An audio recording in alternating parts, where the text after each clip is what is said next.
Chipped ham and football. That's what Pittsburgh does. What's up, everybody? Welcome back to our first show post-draft for the Steelers. 7 picks in the books, only through 6 rounds, but that was kind of nice by the end of the weekend. We're going to be joined today by Tej Seth, does NFL data science at Sumer Sports, big in the football analytics world, a rising star there. So going to be curious to hear his thoughts. He had the Steelers as one of his draft winners, so we can get into it from his perspective as well. He's got no skin in the game, so it'll be fun to hear an unbiased opinion of all the picks by Omar Khan and company on the show. As always, brought to you by Pella Windows and Doors of Pittsburgh. No better place to get new windows and doors installed in your home than Pella, who can help you save on your energy costs year-round. Schedule a free in-home consultation with your local Pella Windows and Doors to find the right product for your home and budget. Give them a call at 866-593-1560 to discuss your project further. That's 866-593-1560 to get started planning your new windows and doors installation with Pella Windows and Doors of Pittsburgh. Let's get to it.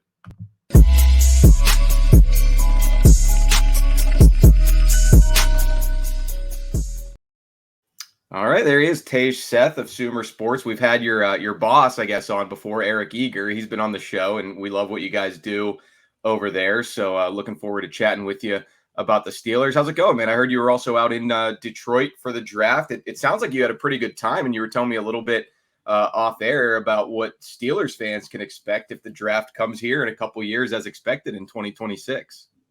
Yeah, thanks for having me on, Brian. And I was at the draft in Detroit this past weekend, which I thought was a really enjoyable experience. I was surprised by the amount of people that showed up just to see the commissioner read some names off of some note cards, but it was still really cool to see, everyone that was in the area, all the entertainment that they had happen between picks with different musical performances and different events that were happening, and just seeing like the reaction to, especially like the Lions pick itself, but also some of the other big picks that happened in the draft was a very fun time. And I was one of those people who, when I did my first round mock draft for the Post-Gazette, I think I had the Lions trading out of the first round, and that would have been kind of a buzzkill for everybody there. But not only did they, make their pick, they got cornerback Terrion Arnold from Alabama. Was that a pretty big, that go over well with the locals there in Michigan? Yeah, I do actually think the Lions would have traded out of the first round pick if the draft wasn't in Detroit. I thought that they obviously felt pressure to make a pick with everyone showing up to see them make a pick, much like the Chiefs last year when they were number 32 overall in Kansas City. But I do think that the reaction was pretty positive to that pick because they got one of the top corners in the draft, just an area of need. So I think that was pretty exciting for a lot of fans that were there. Yeah, I was just kind of curious. I was talking to just friends in Pittsburgh over the weekend being like, would you actually want to go to this, assuming it comes here in a couple years? And it's like, on one hand, like you said, Tej, they're just reading names off a card. It's like the least amount of sports at a sporting event, if you want to call it that. But at the same time, like everybody I know is, at the bar watching it. We had a bunch of people at Mike's Beer Bar over the weekend for our live draft event. So it's like, if you're going to kind of be using it as a communal experience anyway, and it's actually being hosted in your city, sounds like there's maybe a little bit more to it than just a lot of waiting around and checking your phone and looking for whatever pick tipper gets it first on that particular spot. Yeah, no, I agree with you. I do think like it's definitely something you want to like be in the area for. I think it got really crowded where some people had trouble like actually getting into the main like entry points to get closer to the stage. But like, yeah, being in that area, I mean, Pittsburgh is a great setup for it with the rivers and like being around that spot. So I think that'll be cool. I think Green Bay next year will be really interesting because like it's probably the smallest city that has an NFL team in it. So I'm curious to see how that goes. But if Pittsburgh ends up getting it after that, I think they'll do a great job with it. Yeah, that'd be 4 consecutive, I guess, like just cities where they're just obsessed with football. And if you're gonna, put the draft somewhere and just have people nerd out over these first, second, 7th round picks, you could do a lot worse than KC, Detroit, Green Bay, and Pittsburgh in a 4-year stretch. But all right, let's get to the actual picks by the Steelers. I know you were high on their draft. A lot of people were high on their draft, whether it's, you guys over at Sumer, the folks at PFF, ESPN draft grades, a lot of people locally here in Pittsburgh who, we're always looking at it through a little different lens, but I don't think they got much pushback from the beat writers and columnists in this area. Why for you, Tej, as somebody who follows all 32 teams and had to look critically and analytically at all of their draft hauls, why were the Steelers among your big winners from the 2024 draft weekend? Yeah, I really liked what Omar Khan did with addressing areas of need and also getting good value at the positions. You look at his first round pick of Troy Fautanu, he was someone expected to go, around like pick 15, pick 16. So ended up getting decent value on him when the Steelers ended up taking him. He had a very high athletic score from some of our combine metrics that we track, 94th percentile. And he's also someone who was both sound in the pass and run game. So I think he can really step in and be a pretty good offensive tackle or even offensive guard eventually, depending on what they want to do with him for the Steelers. And then he really, GM Omar Khan like really continued that through the rest of the draft, like putting investment into the offensive line, taking Zach Frazier in the next round, who is one of the better center prospects in this draft. And then Mason McCormick, who I heard some pretty good things about as kind of a depth piece. So I really liked a lot of those moves, kind of like really solidifying an offensive line that year ago probably wasn't, towards the top of the league, but now has the opportunity to do so because of some of the free agents that were brought in and the draft picks. I was also, one of my resources going into this weekend was the draft guide from Sumer Sports, and Roman Wilson prominently featured in there, as were all the wide receivers. We know the Steelers mostly focused on the trenches this year, really for the second year in a row. They went forever without drafting an offensive tackle in the first round, and now it's been back-to-back years with Broderick Jones and Troy Fautanu. What are your thoughts on Roman Wilson? I know you guys put a lot of work into kind of projecting these wide receivers to the next level, trying to take into account, those relative athletic scores that you mentioned, the production, which for him is sort of an interesting discussion because he was at Michigan, where it seemed like every time they threw to him, he made things happen, but they didn't really throw as much as, at Ohio State or at Texas or some of those other schools that had wide receivers go in the first couple of rounds. Yeah, no, I mean, that is a good point. I think when you look at Roman Wilson or even just like a receiver in general, where they were a part of an offense that didn't pass that much, like I think their range of outcomes or kind of like their uncertainty, at the next level is a little bit increased, which could be a good or a bad thing depending on how you look at it. But I think for Roman Wilson, it could end up being a good thing for the Steelers because you look at him and some of his advanced stats. He was decently productive, but nothing crazy, which is why he went in the third round. But he was really good at, getting into his deeper developing routes and turning those into explosives from the slot. So I think that's a really dynamic type of weapon to have where you have someone who can run goes, post routes, corner routes at an above average rate and pretty successfully. And I think he is someone that can really fill into the slot for the Steelers, with Pickens and Van Jefferson as the outside receivers and really round out the receiver room and try to work back some of what they're missing from the Deontay Johnson trade in the aggregate. Yeah, that's kind of what I, initially thought of Wilson, was just like similar body types, similar, athletic profile to Deontay Johnson. Could, be kind of a 1-for-1 there if he's able to, play more on the outside and win some more of those one-on-ones than he was asked to do in Ann Arbor. And I guess, he fits right into this. And, I was sort of talking to some people about this just anecdotally over the weekend. These last couple years, these first Steelers drafts run by Omar Khan and also playing a huge part in it, assistant GM Andy Weidel, after coming over from Philadelphia under Howie Roseman and everybody there who built the Eagles into a perennial contender. It seems like more so than the final, let's say, 4 or 5 years under Kevin Colbert, maybe even longer than that. But, this space was not quite as explored back then. It seems like the Steelers are much closer by the end of the draft to sort of rankings of players on these consensus big boards that you see that take into account NFL.com rankings, athletic rankings, ESPN rankings, really everybody who's trying to project the NFL, abilities of these prospects.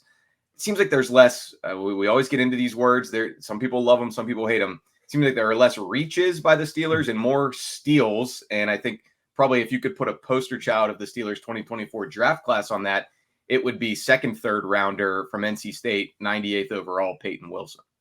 Yeah, I'm really glad that you brought up Payton Wilson. I think he's someone who had an argument to be the linebacker one in this class just based on their profile, right? Like you look at Payton Wilson, we have this stat from StatsBomb that's yards after initial tackle attempt. And it's like, how good are you at preventing the ball carrier from gaining yards when you try to tackle them? And he was the best linebacker at preventing those yards. He was used on blitzes around 30% of the time, so he has some versatility there, and he's also pretty good in coverage. I really think the only thing that was holding them back was some of his medicals. He had a lot of procedures in college, but I think as long as he is able to stay on the field, he could be a pretty effective defensive chess piece that they really can move around on their defense, and he can really impact the game in both the pass and the run game from a defensive perspective. And you bring up a really interesting point with the consensus big board, talking about steals and reaches, where a lot of research has found that reaches usually perform to the draft position that they, or the consensus big board rank that they end up getting taken at. So like if a player is 20th on the consensus big board, but they get taken at number 10, they're more likely to perform like players that are taken number 20 overall, just because it only takes one team to reach. Sure. But steals are interesting, right? Because they'll often perform more to their draft position, where instead of their consensus big board rank, because the league has told us like that they don't really want to take this player. There's maybe 10, 15 teams that are all passing on a player past their consensus big board rank. So when you look at like a player like Payton Wilson, maybe some teams in the league like didn't feel as good about his health as the Steelers did, but I'm sure the Steelers have the coaching in place, the infrastructure in place as one of the better organizations in the NFL, where they feel like they can handle him better than a couple other teams in the league. Yeah, they obviously had to do their homework on those medical concerns. They brought him in for a pre-draft visit.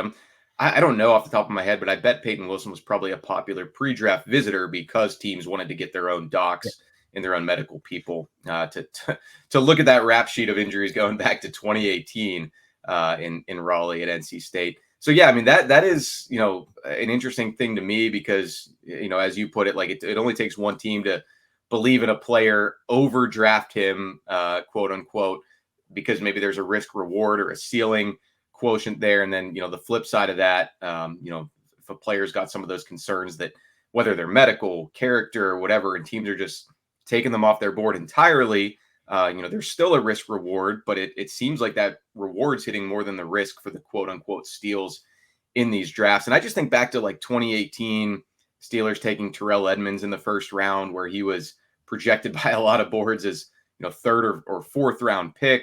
I would say that didn't quite work out for them, although it was a back half of the first round selection for sure. Even some of their mid rounders over the last few years, it seemed like they were maybe a little just off as far as what the media consensus was. Do you think this is maybe a trend under Omar Khan? Is he maybe a more analytical minded GM? And what do you folks in sort of the football data world think when you hear from some of the more X's and O's minded people who would say there's no such thing as a stealer or a reach? You believe in your player, and you don't worry about what the outside world thinks of them. Yeah, I mean, I do think that this will probably be a trend from Omar Khan, where he probably wants to put an emphasis on not reaching a ton because of what we just talked about, but also like going out and getting value and getting premium positions too.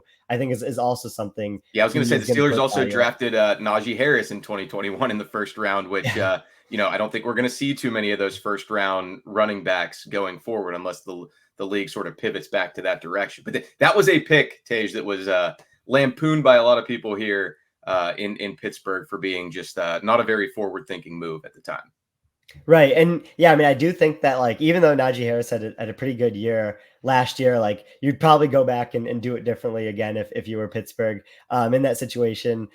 Even at the time, knowing what we knew about first round running backs, but especially now, like all the research done on why it's really tough to take a non-premium position in the first round. Like that's why I loved both of these last two Steelers drafts, because you take two offensive tackles in the first round. You open up the second round last year, taking Joey Porter Jr., like Right. premium position, a player that was really high on the consensus big board, but ended up slipping for various reasons. Again, this year, like you're putting emphasis on taking someone like Roman Wilson in the third round, where you're like really just like giving yourselves opportunities to gain value on a lot of these picks. And I think he's done a good job of that. Whether the picks actually work out or not, like it's more uncertain, right? But like the process is definitely very sound. And I think that's why he keeps showing up really highly in all of these draft grades that are being given out. And it even is kind of baked into every move that he's made over these last 24 months. Like I think of the Russell Wilson signing. Mm-hmm. Sure, deep down, nobody on the south side of Pittsburgh truly knows whether he's still got it or whether he's going to play at an elite level this year. But they know he's dirt cheap. They know he's on a vet minimum contract. So sort of acknowledging that the quarterback position is very difficult to nail down, especially from one year to the next, unless you have the cream of the crop. You might as well at least try to strike while the iron's hot on a guy who's playing for very little. And then to bring in Justin Fields after the Kenny Pickett situation went sideways, that's another move that Steelers fans have loved. And we just mentioned Naji Harris. We've got his fifth-year option decision coming up later this week. The Steelers have been mum about it. What are your thoughts on that? And I guess there's kind of two philosophies. One, if you are going to use a first-round pick on a running back, get the most you can out of them as far as team control, whereas the other would just be don't fully guarantee that year for really any running back and continue to try to pinch pennies and let, your backup, Jaylen Warren, kind of be the prime example of how you can find those guys late in drafts, if not undrafted. I think that last point that you mentioned there is exactly why I probably wouldn't pick up Naji Harris's fifth-year option. I think probably the Steelers won't as well, because you are guaranteeing a year of play from him. And I think the fifth-year option isn't really the advantage that it used to be a couple of years ago because of that. Where even as cheap as it is for running backs, Tej.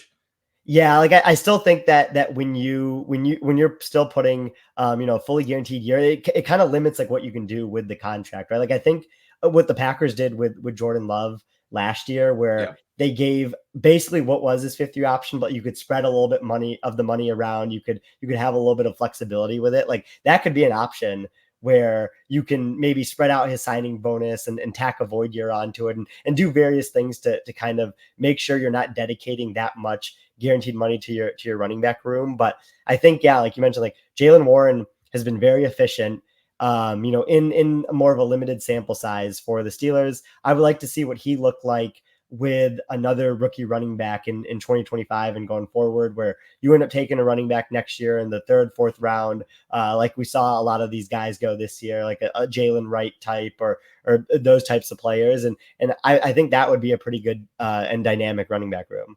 Yeah, that's an interesting thought. It's kind of the great unknown right now, and there would be uncertainty if you don't have Naji Harris under contract after this year, especially with how durable and consistent, if not overly explosive, he's been.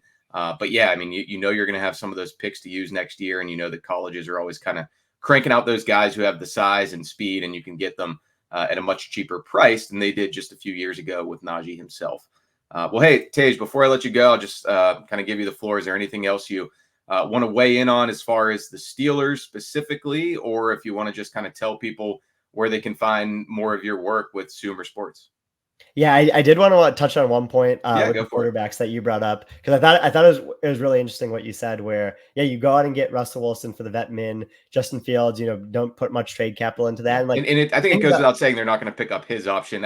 There were some people here wondering, could they do sort of like a modified Jordan Love? But even that, I mean, you haven't even seen Fields in the Steelers offense yet, so that's a little bit different. Yeah, exactly. I think because of that they probably wouldn't pick it up. But like it is so interesting where like if you're the Steelers front office, knowing you have Mike Tomlin, who is basically never going to end up with a top 10 pick, because of the high floor he gives the team, like like this is I feel like this is like the ideal way for them to get quarterback play, where like if a combination of Wilson and Fields gives you the 18th to 24th best quarterback play in the league, like can you build a roster that can kind of like get into the playoffs off of that? I think there is a path to do so where if you have the right play caller, which like Arthur Smith is probably too hated on at this point. So maybe he figures that out. And then again, like you really just supplement the offensive line, get another receiver. Like I think there is like a kind of like a road to success for the Steelers offense without ever having a top 10 pick where you can go out and take a Caleb Williams, a Jaden Daniels, a Drake May, like there were in this year's draft.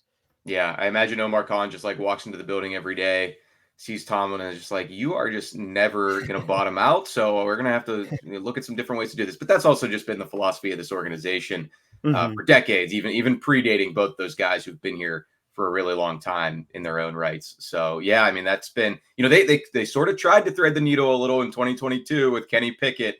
Right. They got the first quarterback off the board, but the timing was obviously not right for them in that post Ben Roethlisberger era. So I guess it's kind of like, all right, yeah, back to what we know.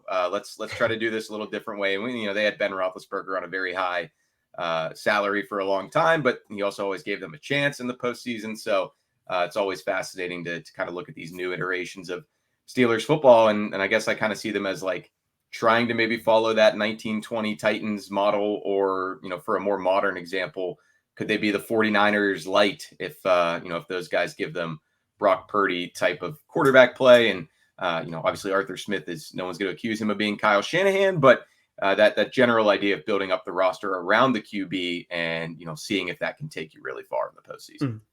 Yeah, I think that's a great point. Like that's kind of what you want to build it on. Like, yeah, I mean, both of these quarterbacks, again, like they're probably some people like quarterbacks who are undervalued a little bit at this point, just because of their situations or kind of like the overall play just not working out in general. So yeah, taking chances on both of these guys. It'll be really interesting to see who's the week 1 starter, who's the week 11 starter. Who do you got, Tej? Week 11 starter for the Steelers. Who do you think it's going to be? I think Russell Wilson will start the year, but I think Fields will probably finish it if I had to guess. And not because they're 6-10 and playing a meaningless game, but because Fields has taken over at some point due to either poor play by Russ or good play by him. Yeah, I think that's what it'll be like. He's the type of quarterback I think we'll probably need some time to get comfortable in the offense. And I think Arthur Smith will have some pretty fun stuff for him once he gets going. All right. Well, there you have it, folks. Thanks for watching again, and appreciate Tej Seth coming on. You can follow him at Tej FB Analytics if you're still on the hellscape that is formerly known as Twitter. But he's got a lot of good insights and intel there. Appreciate you coming on, man. Yeah, thanks for having me on. It was really fun to talk to you. For sure. All righty. We'll have plenty more Steelers content throughout the week on all of our other shows. I know I'll be back with Chris Carter, at least for the Friday show, maybe even midweek. Thanks again to Tej Seth from Super Sports. Thanks for joining me, Brian Batko, here on Chipped Ham and Football. We'll talk to you guys next time.